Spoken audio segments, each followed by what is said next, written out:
بسم الله الرحمن الرحيم. الحمد لله نحمده ونستعينه ونستغفره ونؤمن به ونتوكل عليه ونعوذ بالله من شرور أنفسنا ومن سيئات أعمالنا. من يهده الله فلا مضل له ومن يضلله فلا هادي له. ونشهد أن لا إله إلا الله وحده لا شريك له. ونشهد أن سيدنا ومولانا محمدا عبده ورسوله. أما بعد، قال رسول الله صلى الله عليه وسلم: يقول الله تبارك وتعالى: يا ابن آدم، لو بلغت ذنوبك عنان السماء ثم استغفرتني غفرت لك ولا أبالي، او كما قال علیہ الصلاۃ والسلام۔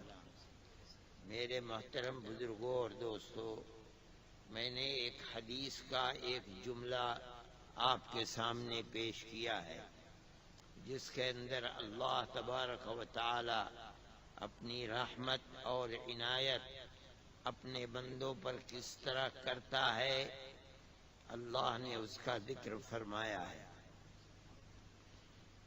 یہ بات سمجھنی چاہیے کہ جس طرح اللہ کے بندے ہم قدم قدم کے اوپر رات اور دن گناہ کرتے ہیں، اللہ اپنے فضل و کرم سے ان گناہوں کی بخشش بھی رات اور دن دروازہ کھول رکھا ہے اور فرماتا رہتا ہے۔ یہ اس کی عنایت ہے، اس لیے کہ گناہ عربی میں اس کو ذنب یا معصیت کہتے ہیں۔ اس کا مطلب ہے ایسے کام کرنا جو اللہ کی ناراضگی اور نافرمانی کے کام ہیں۔ آدمی اگر کسی کی فرما برداری کرتا ہے تو وہ خوش ہوتا ہے، نافرمانی کرتا ہے تو وہ ناراض ہوتا ہے۔ جو ہم رات اور دن گناہ کرتے ہیں، اس کا مطلب یہ ہے کہ ہم اللہ کو ناراض کرتے ہیں۔ ناراضگی یہ چاہتی تھی کہ وہ مغفرت کے دروازوں کو بند کر دیتا، لیکن اللہ ارحم الراحمین ہے، غفار الذنوب ہے، اپنے بندوں سے محبت رکھنے والا ہے۔ ہم رات اور دن گناہ کرتے ہیں اور وہ ہمیں رزق دیتا ہے، ہمیں زندگی دیتا ہے، راحت و آرام دیتا ہے، اولاد دیتا ہے، عزت و آبرو دیتا ہے، اور ہم رات اور دن گناہ پر گناہ کرتے رہتے ہیں۔ اس حدیث کے اندر فرمایا کہ اگر گناہ کرنے کے بعد کیسے بھی گناہ ہوں اور کتنے ہی زیادہ ہوں، اگر کوئی بندہ مجھ سے سچے دل سے مغفرت کا طالب ہوگا، استغفار کرے گا، تو میرا دروازہ مغفرت اور بخشش کا کھلا ہوا ہے۔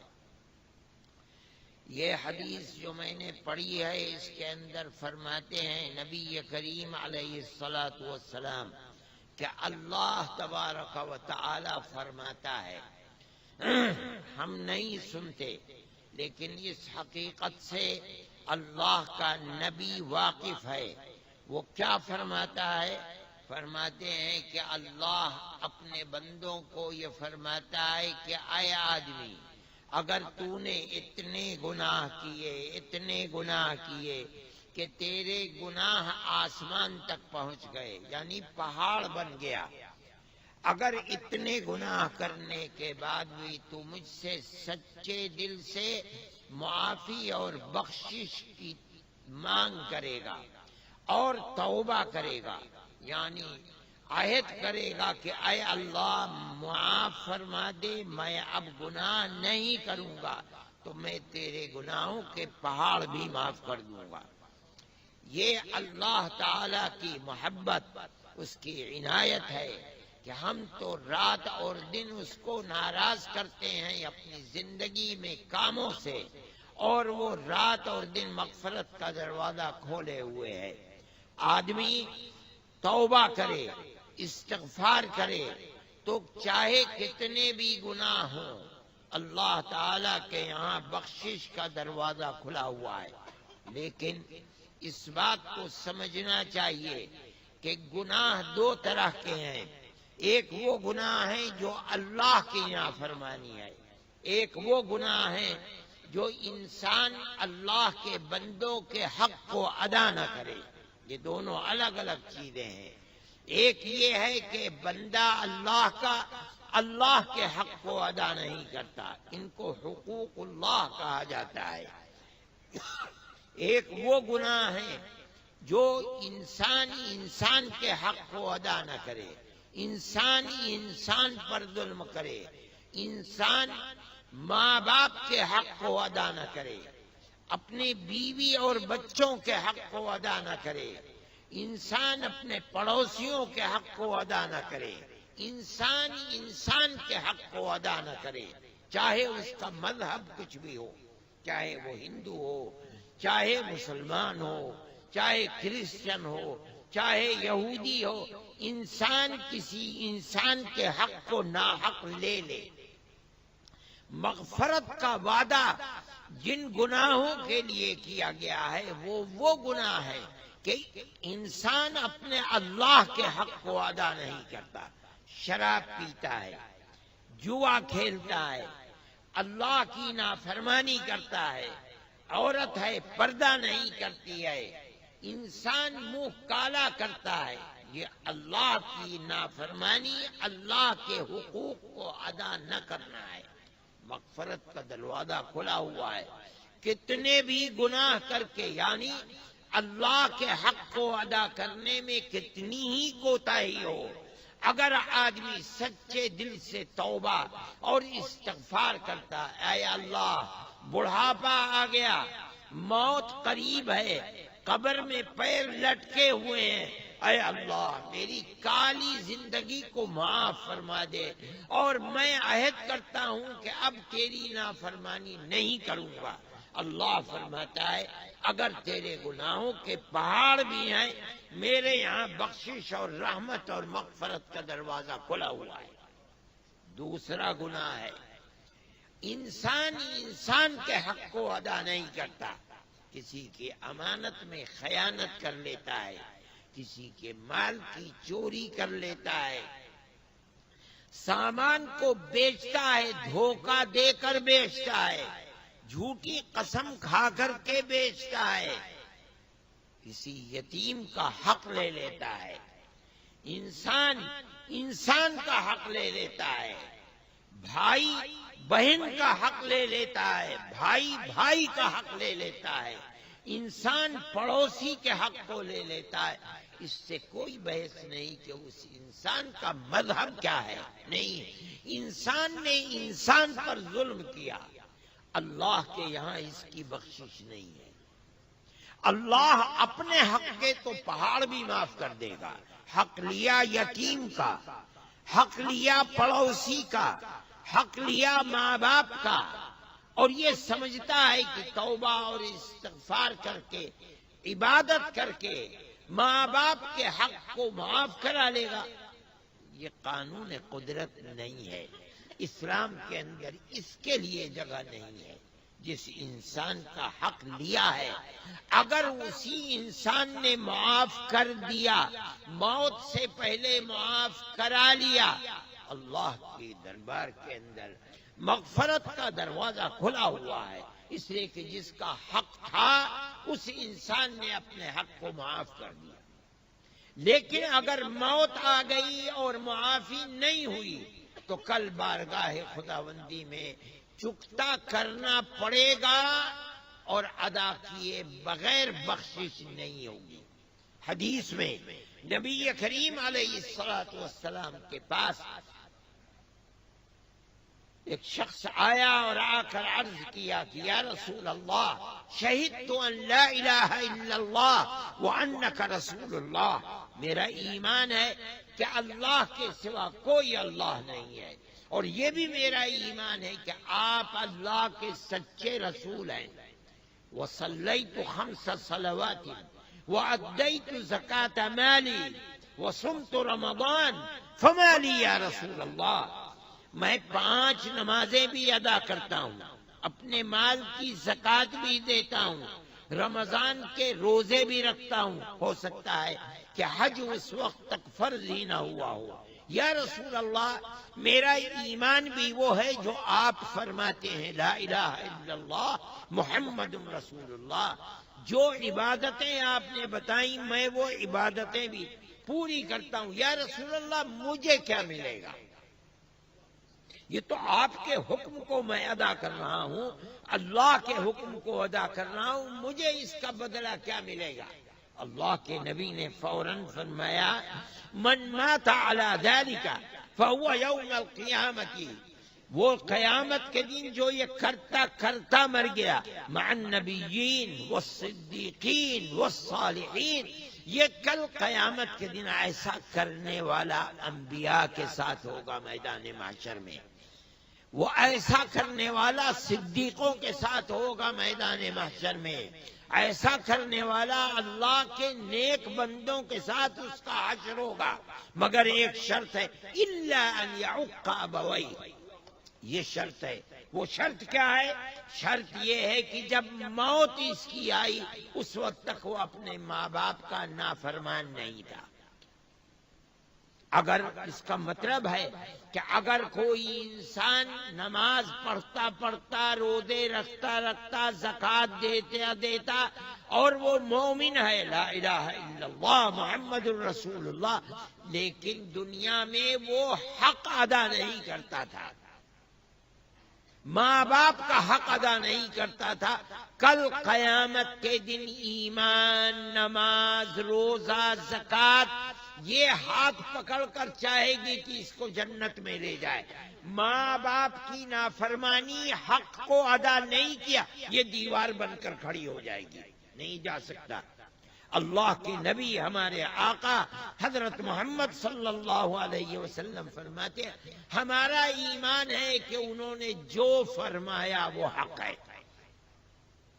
وہ فرماتے ہیں کہ نہیں جا سکتا، جب تک یہ دیوار ختم نہیں ہو جائے گی، گناہوں کو بھگت کر جہنم میں آزاد نہیں ہو جائے گا، اس وقت تک جنت میں نہیں جائے گا۔ بات کیا ہے؟ اللہ کا نبی یہ بتانا چاہتا ہے کہ دین صرف عبادت اور ایمان ہی کا نام نہیں ہے، صحیح ہے، بغیر ایمان کے نہ کوئی جنت میں جا سکتا ہے، نہ بغیر ایمان کے کوئی گناہگار جہنم سے آزاد ہو سکتا ہے۔ سر اور آنکھوں پر عبادات یہ ضروری ہیں، ایمان کے بعد سب سے اہم چیز۔ صحابہ نے عرض کیا، ای شیء احب الی اللہ تبارک و تعالی بعد الایمان باللہ، اے یا رسول اللہ، ایمان کے بعد اللہ کو دوسرے نمبر پر سب سے زیادہ پسند کون سی چیز ہے؟ فرمایا الصلاۃ لوقتہا۔ یہ سب صحیح ہے، نمازوں کو اپنے اپنے وقت میں پڑھ لینا، لیکن یہ سمجھنا کہ دین بس 2 چیزوں کا نام ہے، ایمان اور عبادت، یہ صحیح نہیں ہے۔ ایمان، عبادت، معاملات، رہن سہن، معاشرت، حقوق کی ادائیگی۔ اللہ کے نبی نے ایک حق کو جو اللہ اور رسول اللہ کے بعد سب سے بڑا حق ہے ماں باپ کا، اس کو بیان فرما دیا۔ مطلب یہ ہے کہ دنیا میں کسی کا بھی حق لے کر کے اگر آدمی کی موت ہوئی ہے، ناحق کسی کا حق لے لیا، چاہے وہ دنیا میں نماز پڑھتا تھا، چاہے وہ مومن تھا، چاہے وہ کتنا ہی بڑا متقی پرہیزگار اپنے آپ کو سمجھتا ہو، لیکن اگر کسی کا حق لے کر ناجائز موت ہوئی ہے تو کل قیامت کے دن جنت سے محروم رہے گا، جب تک اس کے حق کی ادائیگی نہیں ہوگی۔ اگرچہ مومن تھا، اگرچہ نماز پڑھا کرتا تھا، ایک حق کو بتا دیا، ماں باپ کا حق، صرف ماں باپ ہی کا نہیں، کسی کا بھی حق لیا ہے، حق اگر لیا ہے تو مغفرت کے دروازے بند، پہلے اس کی سزا بھگتو۔ نبی کریم علیہ الصلوۃ والسلام کے سامنے جنازہ آتا تھا، صحابی کا جنازہ، آپ پوچھتے تھے یہ بتاؤ کہ یہ کسی کا مقروض تو نہیں ہے؟ اگر لوگوں نے کہا کہ یا رسول اللہ مقروض تھا، مر گیا، مقروض ہوگا، فرماتے تم نماز جنازہ پڑھو، میں نہیں پڑھوں گا۔ یہاں تک کہ کوئی صحابی کھڑا ہوتا تھا اور کہتا تھا کہ یا رسول اللہ اس کے قرض کا میں ذمہ دار ہوں، میں متکفل ہوں، تب اللہ کا نبی آگے بڑھتا تھا اور نماز جنازہ پڑھاتا تھا۔ میرے بھائی، دین کے 3 شعبے ہیں، ان تینوں چیزوں کے مجموعے کا نام اسلام ہے۔ جس دین کو ہمارے آقا حضرت محمد صلی اللہ علیہ وسلم لے کر آئے، نمبر اول اس کے اندر ایمان ہے۔ ایمان کے بعد 2 چیزیں ہیں، عبادات اور معاملات، رہن سہن، معاشرت، حقوق کی ادائیگی۔ اس میں بیوی ہیں، بچے ہیں، سب سے پہلا نمبر ماں باپ کا ہے، اللہ اور رسول اللہ کے بعد عزیز رشتہ دار ہیں، اڑوس پڑوس کے لوگ ہیں، عام آدمی ہے، چاہے اس کا مذہب کچھ بھی ہو، اس سے کوئی بحث نہیں ہے۔ نہیں، اور آگے بڑھیے، اگر انسان نے جانور کا حق لے لیا ہے، کل قیامت کے دن اس پر بھی عذاب ہوگا۔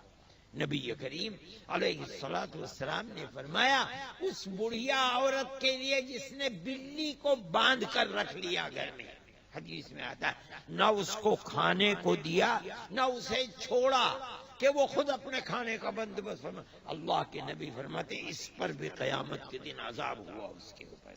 اس لیے میرے بھائی سمجھنا چاہیے کہ حقوق اللہ سر اور آنکھوں پر عبادت کرنی چاہیے۔ اللہ کے حق کو ادا نہ کرے مومن، یہ تو بڑی بدقسمتی کی بات، لیکن یہ بھی سمجھنا چاہیے اللہ کے بندوں کے حقوق کو ادا کرنا بہت ضروری ہے۔ اس میں کوئی مذہب اور دھرم کی بات نہیں۔ جس انسان کا بھی حق کسی انسان نے ناحق دنیا میں لیا ہے، اللہ کی جنت سے اس وقت تک محروم ہے جب تک اس کے حق کی ادائیگی نہ ہو جائے۔ دنیا میں جس پر حق ہے، پہلی بات تو یہ ہے کہ ادا کیا جائے۔ اگر ادا کرنے کی طاقت نہیں ہے، ہاتھ جوڑ کر پیر پکڑ کر معاف کرایا جائے۔ معاف کرا لیا، جس کا حق تھا اس نے معاف کر دیا، اللہ کے یہاں کوئی پکڑ اور داروگیر نہیں ہے۔ اللہ ہمیں موت اس طرح دے کہ ہماری گردن کے اوپر کسی کا کوئی حق نہ ہو، ہماری دنیا کو بھی آباد فرمائے، ہماری آخرت کو بھی آباد فرمائے۔ وصلی اللہ